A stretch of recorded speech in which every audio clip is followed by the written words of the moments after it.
Dear students, I am going to discuss with you on the topic Framing the Constitution, the beginning of a new era, chapter number 15 of your history book. In this chapter, I am going to discuss on these main key points. First, a tumultuous time, the making of the Constituent Assembly and the dominant voices. संविधान सभा कैसे बनी, उथल पुथल का दौर संविधान सभा बनने से पहले और संविधान सभा के सदस्यों की आवाज़. Second main key point of this chapter is the vision of the constitution, the will of the people. And third main key points of this chapter is defining rights. In this I am going to discuss with you on these points. The problems with separate electorate. We will need much more than this resolution. Objective resolution के बारे में पढ़ेंगे. And we were suppressed for thousands of years. Next main key points of this chapter is the power of the state. State और centre को लेके बहुत सारे इस तरह के विचार विमर्श वाद विवाद हुए कि कौन सी गवर्नमेंट है वो स्ट्रॉन्ग होनी चाहिए. In this main key point, I am going to discuss with you the center is likely to break and what we want today is strong government. And the last main key points of this chapter is the language of the nation. इसमें हम हिंदी को राजभाषा का दर्जा दिया जाए, इस पे वाद विवाद विचार विमर्श संविधान सभा में किस तरह से हुआ उसके बारे में डिस्कस करेंगे. A plea for Hindi and the fear of domination. Let us start. Introduction. संविधान के कुछ महत्वपूर्ण फैक्ट उनके बारे में अध्ययन करते हैं. The Indian constitution came into effect on 26 जनवरी 1950. जैसे कि आप जानते हैं संविधान 26 नवंबर 1949 को बनकर तैयार हो गया और 26 जनवरी 1950 को इसे लागू किया गया. हमारा संविधान 26 जनवरी 1950 को अस्तित्व में आया. The constitution of India was framed between December 1946 and November 1949. 1946 से लेके नवंबर 1949 तक संविधान सभा ने संविधान तैयार किया और लगभग 2 वर्ष 11 महीने 18 दिन इस संविधान को तैयार करने में लगे. The framing of constitution sir, गहन विचार विमर्श किया गया और फिर संविधान को सूत्रबद्ध किया गया. Okay. To heal wounds of the past and the present, to make Indians of different classes caste and communities come together in a shared political experiment. हमारे संविधान ने अतीत और वर्तमान के घावों पर मरहम लगाने और विभिन्न वर्गों जातियों व समुदायों में बटे भारतीयों को एक साझा राजनीतिक प्रयोग में शामिल करने में मदद की. Second, it sought to nurture democratic institutions in what had long been a culture of hierarchy and differences. जैसे कि हमें पता है, दूसरी ओर इस संविधान ने लंबे समय से चली आ रही ऊंच नीच की अधीनता की संस्कृति में लोकतांत्रिक संस्थाओं को विकसित करने का भी प्रयास किया. नेक्स्ट टॉपिक डिस्कस करते हैं हम संविधान सभा के ऊपर. Constituent assembly. भारतीय संविधान दिसंबर 1946 से नवंबर 1949 के बीच सूत्रबद्ध किया गया और इस दौरान संविधान सभा के इस ड्राफ्ट को तैयार करने के लिए लंबी लंबी चर्चाएं चली. Drafts were discussed close by close in the constituent assembly of India. The assembly held 11 sessions with sitting spread over 165 days. लगभग संविधान सभा के कुल 11 सत्र हुए जिसमें 165 दिन बैठ के चली और in between the session the work of revising and refining the draft was carried out by various committees and subcommittees. ये जितने भी सत्र थे इनके बीच विभिन्न समितियां और उप समितियां उन्होंने मसौदे को सुधारने और संवारने का काम किया। This chapter will introduce you to the history that lies behind the constitution and the intense debates that were part of its making. Next,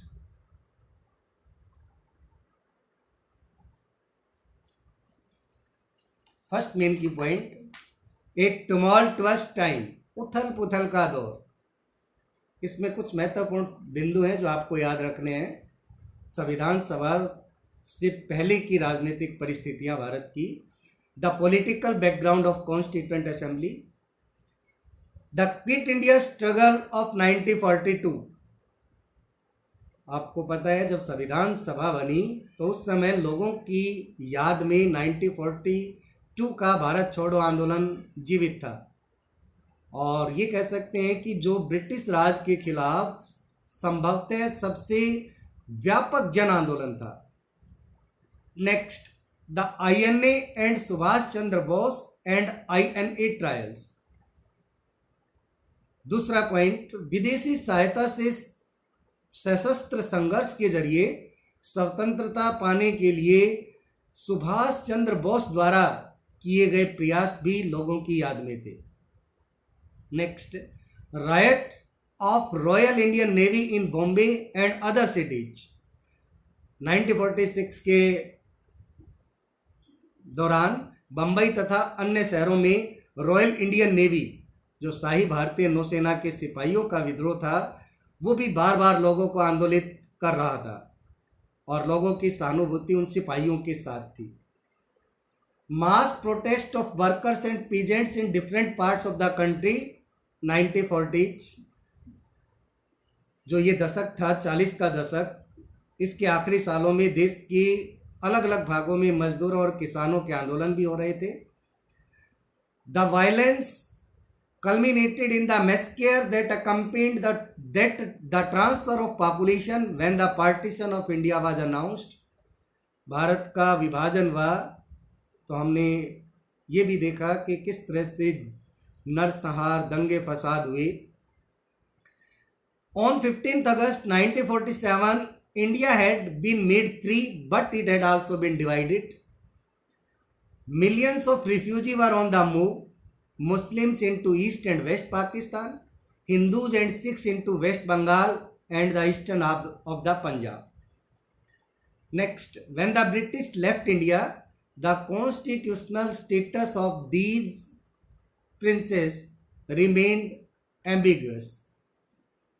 565 रियासतें थी जब भारत आज़ाद हुआ, जाते जाते भी अंग्रेज भारत को विभाजित करके चले गए। सब maharaja wanted to become independent power, और इसमें कुछ रियासतों के राजा थे वो इंडिपेंडेंट पावर चाहते थे। नेक्स्ट, आगे हम बात करते हैं the making of the constituent assembly. संविधान सभा का गठन कैसे हुआ?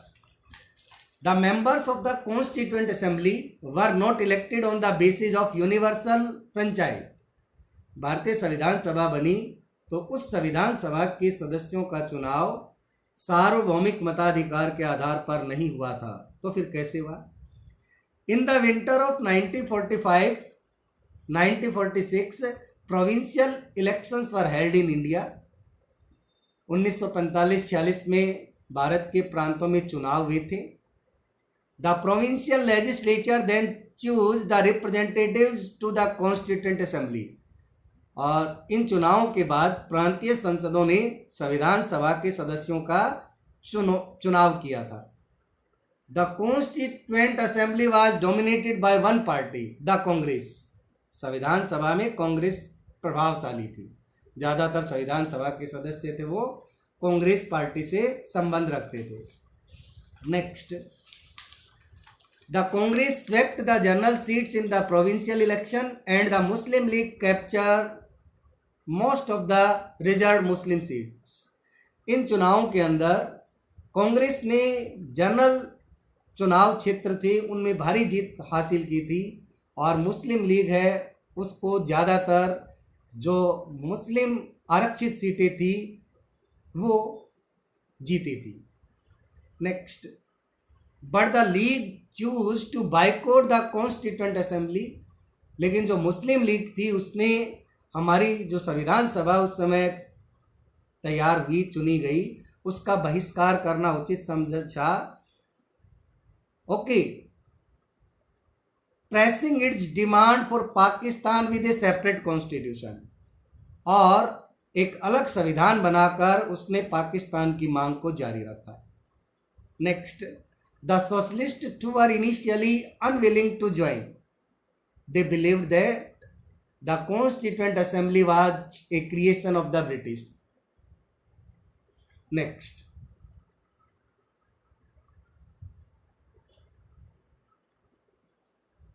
some Congress members were inspired by socialism while others were defenders of landlordism. कई कांग्रेसी समाजवाद से प्रेरित थे तो कई ऐसे भी नेता थे कांग्रेस के जो जमींदारी जो प्रथा थी उसके सपोर्ट में थे। Some were close to communal party while others were assertively secular. कुछ ऐसे नेता भी थे जो सांप्रदायिक दलों के करीब थे, लेकिन कई ऐसे भी पक्के धर्मनिरपेक्ष नेता भी थे। Debates in constituent assembly reported in newspaper, criticism and counter criticism in the press in turn shaped the nature of consciousness. Public was also asked to send in their views on what needed to be done. संविधान सभा में हुई चर्चाएं जनमत से भी प्रभावित थी। जब संविधान में बहस होती थी तो विभिन्न पक्षों की दलीलें अखबारों में छपती थी और तमाम जो प्रस्ताव थे, प्रपोजल थे, उन पे सार्वजनिक रूप से बहस चलती थी। Many of the linguistic minorities wanted the protection of their mother tongue. कई भाषाई अल्पसंख्यक अपनी मातृभूमि की रक्षा चाहते थे।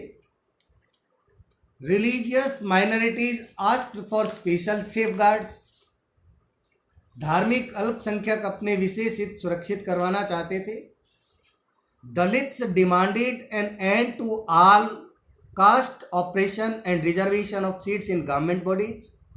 दलित जाति शोषण के अंत की मांग करते हुए सरकारी संस्थानों के अंदर आरक्षण चाहते थे। Important issue of cultural rights and social justice raised in these public discussions were debated on the floor of the Constituent Assembly. संविधान सभा में सांस्कृतिक अधिकारों एवं सामाजिक न्याय के कई महत्वपूर्ण मुद्दों पर चल रही सार्वजनिक चर्चाओं में बहस हुई। Next main key points of this chapter is the dominant voices in Constituent Assembly. The Constituent Assembly had 300 members. संविधान सभा में 300 सदस्य थे, लेकिन हम यहाँ पे बात करें of these 6 members played particularly important role.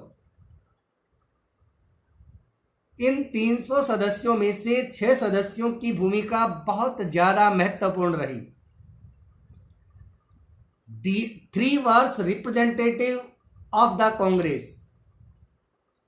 इनमें से 3 कांग्रेस के प्रतिनिधि थे, जवाहरलाल नेहरू, वल्लभ भाई पटेल एंड राजेंद्र प्रसाद। इन 6 सदस्यों की महत्वपूर्ण भूमिका क्या रही, उन पर डिस्कशन करते हैं। Role of 6 members. सबसे पहले Jawaharlal Nehru moved the crucial objective resolution as well as the resolution proposing that the national flag of India be a horizontal tricolor of saffron, white and dark green in equal proportion with a wheel in navy blue at the center. Jawaharlal Nehru ने एक निर्णायक प्रस्ताव प्रस्तुत किया जिसे उद्देश्य प्रस्ताव कहा जाता है। उन्होंने यह प्रस्ताव भी पेश किया कि भारत का राष्ट्रीय ध्वज केसरिया, सफेद और गहरे हरे रंग की 3 बराबर चौड़ाई वाली पट्टियों का तिरंगा झंडा होगा और जिसके बीच में गहरे नीले रंग का चक्र होगा। नेक्स्ट, दूसरे इंपॉर्टेंट मेंबर की बात करते हैं, Sardar Vallabh bhai Patel. Patel worked mostly behind the scene, playing a key role in the drafting of several reports and working to reconcile opposing points of view। Sardar Patel मुख्य रूप से पर्दे के पीछे कई महत्वपूर्ण काम कर रहे थे। उन्होंने कई रिपोर्टों के प्रारूप को लिखने में खास मदद की और कई परस्पर विरोधी विचारों के बीच सहमति पैदा करने में भी अपनी महत्वपूर्ण भूमिका निभाई। नेक्स्ट, तीसरे मेंबर की बात करते हैं जो कांग्रेस पार्टी से प्रतिनिधि थे, doctor Rajendra Prasad. Rajendra Prasad role was as president of the assembly to steer the discussion along constructive lines while making sure all members had a chance to speak। Rajendra Prasad संविधान सभा के अध्यक्ष थे। सभा में चर्चा रचनात्मक दिशा ले और सभी सदस्यों को अपनी बात कहने का मौका मिले, ये जिम्मेदारी डॉक्टर राजेंद्र प्रसाद जी की थी। Next, KM. Munshi, Alladi Krishna Swami Iyer and doctor B.R. Ambedkar। B.R. Ambedkar serving with him were 2 other lawyers, K.M. Munshi from Gujarat and Alladi Krishna Swami Iyer from Madras, both of whom gave a crucial inputs in the drafting of the constitution। Okay, Ambedkar, doctor B.R. Ambedkar भी सभा के सबसे महत्वपूर्ण सदस्यों में से एक थे, क्योंकि ड्राफ्टिंग कमेटी में बहुत इंपॉर्टेंट रोल प्ले किया था डॉक्टर B.R. अम्बेडकर ने। उनके साथ गुजरात के के.एम. मुंशी और मद्रास के अल्लादी कृष्णा स्वामी अय्यर वकील के रूप में काम कर रहे थे और दोनों ने ही संविधान के प्रारूप पर महत्वपूर्ण सुझाव दिए थे। Next, these 6 members were given vital assistance by 2 civil servants। इन 6 सदस्यों को 2 प्रशासनिक अधिकारियों ने महत्वपूर्ण सहायता दी। वो कौन थे? B.N. राव इनमें से एक थे, जो कि constitutional adviser to the government of India, भारत सरकार के संवैधानिक सलाहकार थे। who prepared a series of background papers based on a close study of the political system obtaining in other countries। उन्होंने क्या किया? अन्य देशों की राजनीतिक व्यवस्थाओं का गहन अध्ययन करके कई चर्चा पत्र तैयार किए थे। दूसरे अधिकारी थे chief draughtsman S.N. Mukherjee, who had the ability to put complex proposal in clear legal language। दूसरे अधिकारी S.N. मुखर्जी थे। इनकी भूमिका मुख्य योजनाकार की थी और इन्होंने जटिल प्रस्तावों को स्पष्ट विधिक भाषा में व्यक्त करने की क्षमता इनके अंदर थी। नेक्स्ट मेन की points of this chapter is the vision of the constitution. संविधान की दृष्टि, और इसमें हम सबसे पहले डिस्कस करेंगे नेहरू विजन। जवाहरलाल नेहरू जी के विजन की बात करेंगे।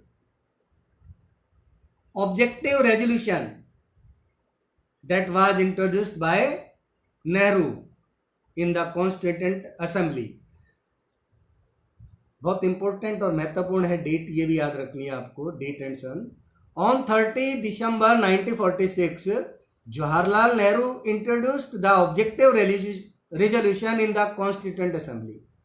13 दिसंबर 1946 को जवाहरलाल नेहरू ने संविधान सभा के सामने उद्देश्य प्रस्ताव प्रस्तुत किया। It proclaimed India to be an independent sovereign republic, guaranteed its citizens justice, equality and freedom, and assured that adequate safeguards shall be provided for minorities, backward and tribal areas and depressed and other backward classes। इस प्रस्ताव में भारत को एक स्वतंत्र संप्रभु गणराज्य घोषित किया गया था। नागरिकों को न्याय, समानता व स्वतंत्रता का आश्वासन दिया गया था और साथ ही यह वचन दिया गया था कि अल्पसंख्यकों, पिछड़े एवं जनजातीय क्षेत्रों एवं दमित व अन्य पिछड़े वर्गों के लिए पर्याप्त रक्षात्मक प्रावधान किए जाएंगे। नेक्स्ट,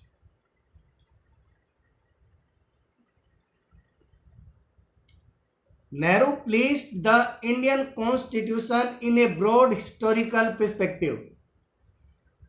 इन उद्देश्यों को रेखांकित करते हुए नेहरू ने भारतीय प्रयोग को एक व्यापक ऐतिहासिक संदर्भ में प्रस्तुत किया। His mind went back to the historic efforts in the past to produce such documents of rights। Nehru ji ने एक स्पीच दी जो आप पेज नंबर 411 सोर्स 1 उस पर पढ़ेंगे, और उस स्पीच में उन्होंने जो भी बातें संविधान के बारे में रखी, तो उससे हमें ये पता लगता है कि उन्होंने किस तरह से ये जो दस्तावेज थे इनको तैयार किया। Nehru referred American, French, Russian revolution and located the history of constitution making in India within a longer history of struggle for liberty and freedom। Next,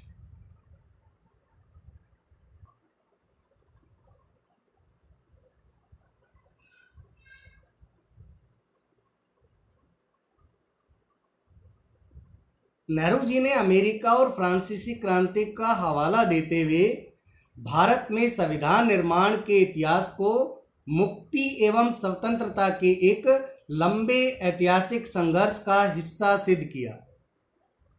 okay, we are not going just to copy, और साथ में ये भी कहा और हम सिर्फ नकल करने वाले नहीं हैं।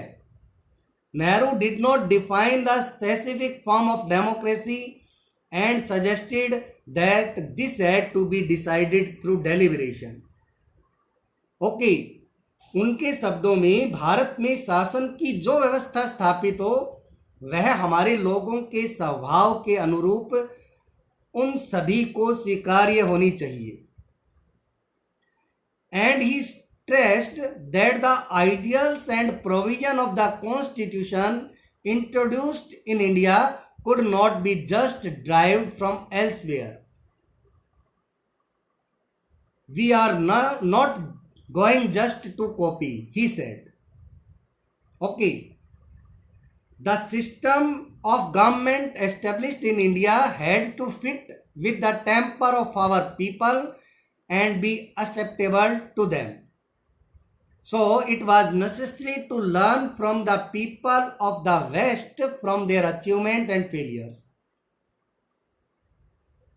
Western nations too had to learn from experiments elsewhere। They too had to change their own notions of democracy। The objective of Indian Constitution would be to fuse the liberal ideas of democracy with the socialist idea of economic justice and readapt and rework all these ideas within the Indian context। Nehru's plea was for creative thinking about what was appropriate for India। Next में इनकी points हैं, अगले video में देखेंगे।